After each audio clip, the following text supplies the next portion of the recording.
Hello, good evening to all. Welcome back to your channel academics. तो आज हम पढ़ेंगे the Harvard synthesis of naphthalene.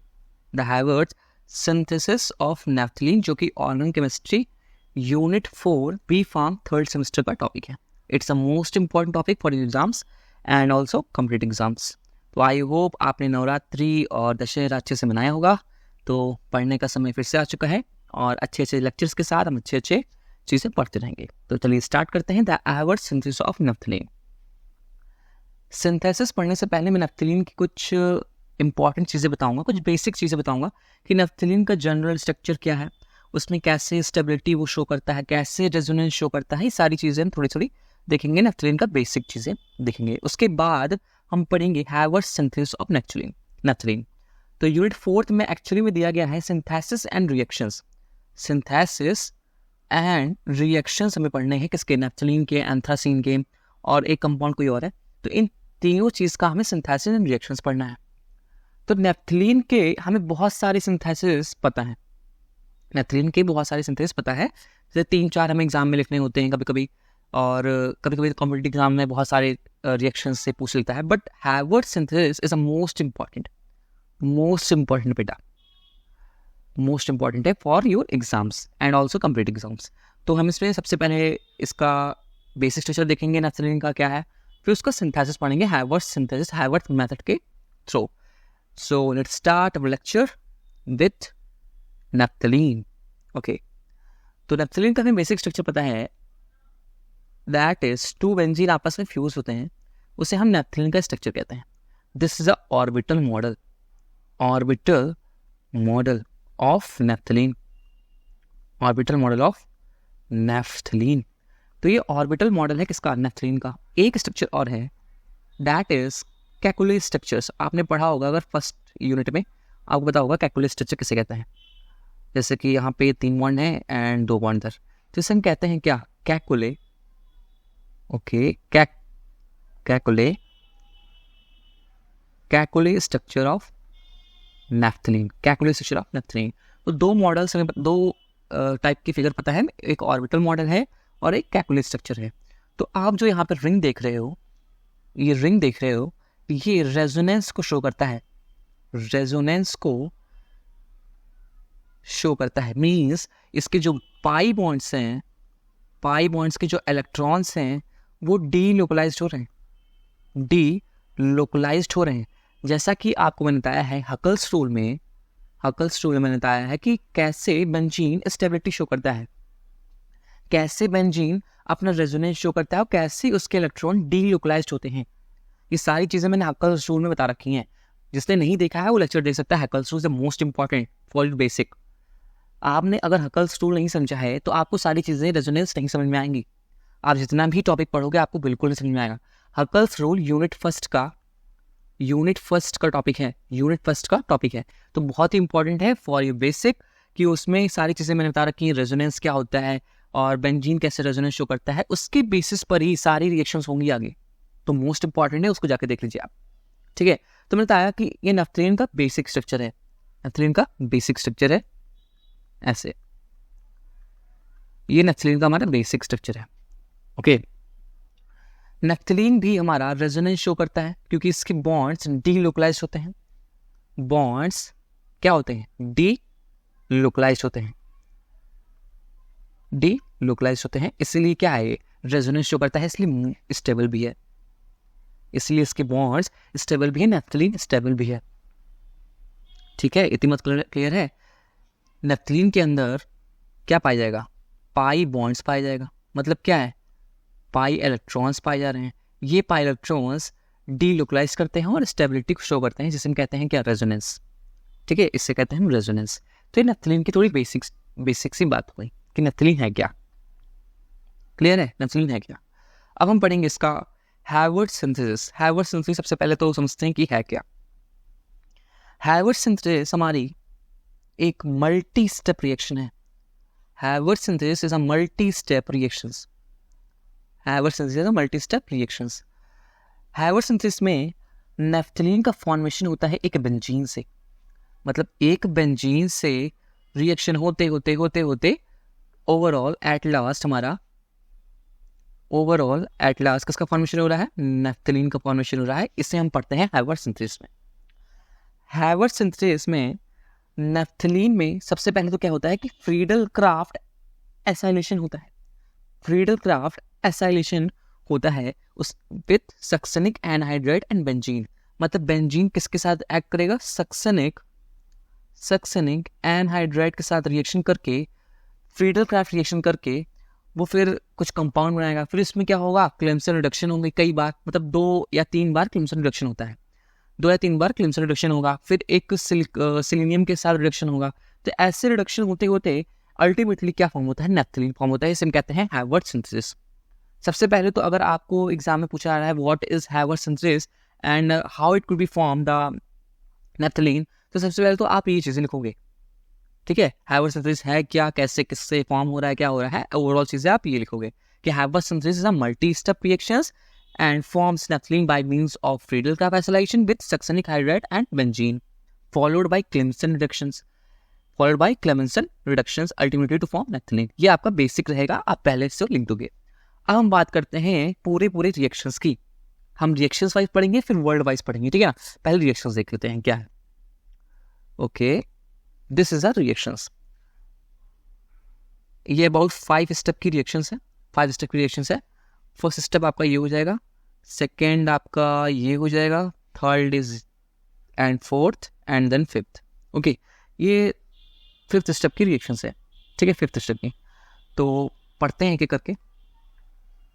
सबसे पहले मैंने कहा था कि इसमें हमको बेंजीन लेना है, तो ये हमारा बेंजीन हो गया। This is succinic anhydride. मैंने कहा था ना, सक्सेनिक एनहाइड्राइड एंड बेंजीन के बीच में क्या होगा, फ्रीडल क्राफ्ट एसाइलेशन होगा। फ्रीडल क्राफ्ट एसाइलेशन किसके प्रेजेंस में हो गया, एनहाइड्रस AlCl3 के प्रेजेंस में है। जितनी भी फ्रीडल क्राफ्ट एसाइलेशन आप पढ़ोगे, रिएक्शन हो रही है, तो वो सबके प्रेजेंस किसके प्रेजेंस में होती है, AlCl3 के प्रेजेंस में ही होती है। एनहाइड्रस AlCl3 के प्रेजेंस में कौन सी रिएक्शन होती है, फ्रीडल क्राफ्ट एसाइलेशन। तो हमने बेंजीन लिया, बेंजीन के साथ हमने क्या लिया, सक्सेनिक एनहाइड्राइड लिया। सक्सेनिक एनहाइड्राइड का जब हमने फ्रीडल क्राफ्ट एसाइलेशन कराया तो बनता है क्या, बीटा बेंजोइल प्रोपोनिक एसिड।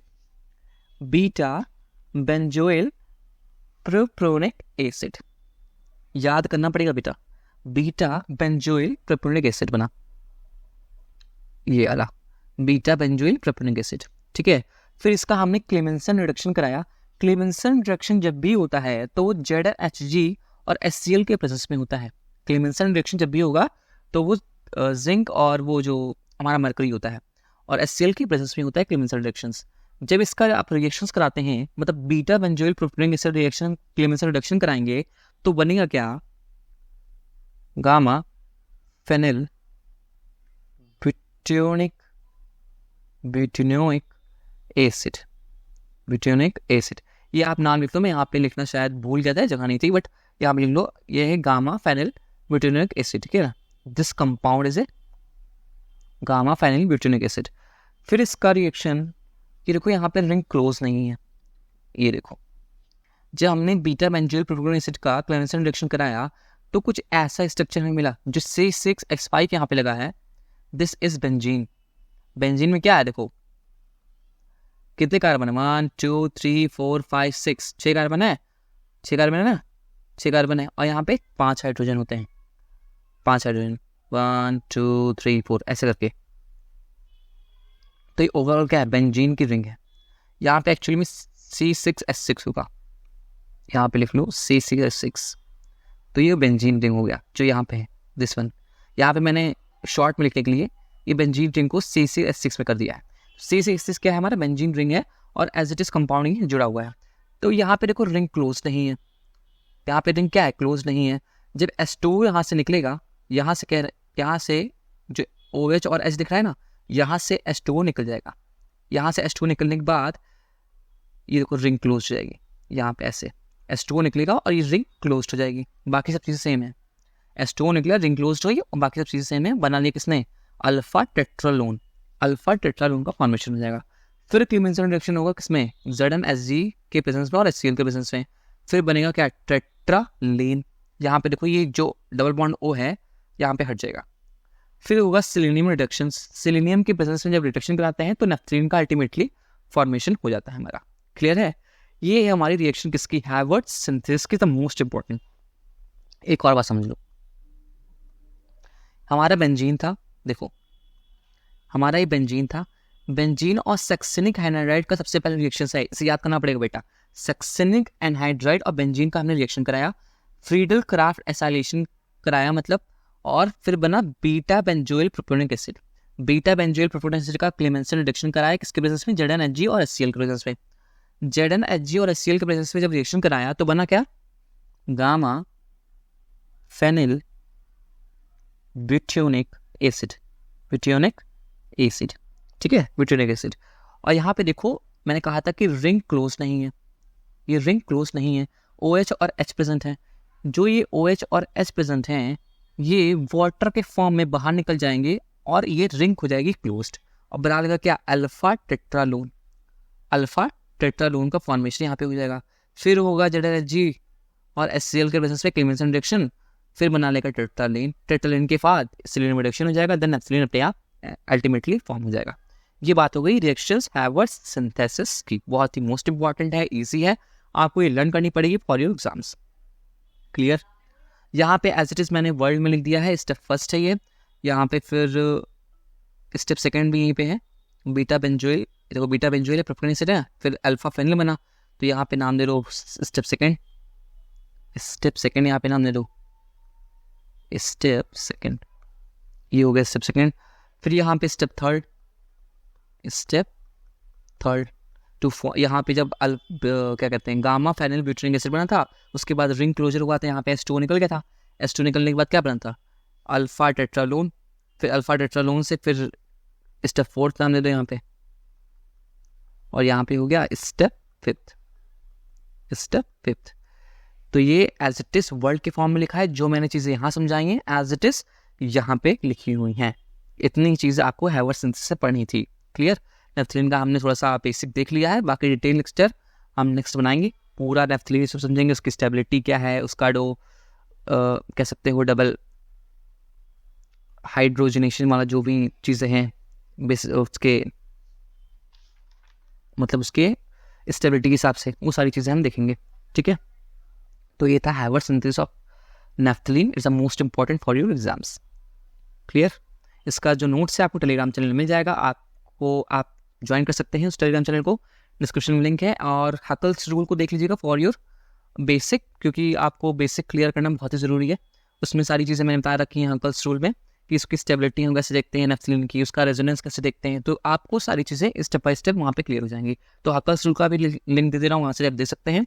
और हैवर्ट्स सिंथेसिस ये भी खत्म है। नेक्स्ट टाइम इसमें पढ़ेंगे, नेक्स्ट इसमें पढ़ना है हमें क्या, नेफ्थलीन का बेसिक चीज़ें सारी, जिसकी स्टेबिलिटी है क्या है, क्या चीज़ें है, बाकी सब उसमें देखेंगे। तो if you like this lecture then like it, comment and share it with your friends. मिलते हैं नेक्स्ट लेक्चर में, सबसे के लिए ऑल द वेरी बेस्ट।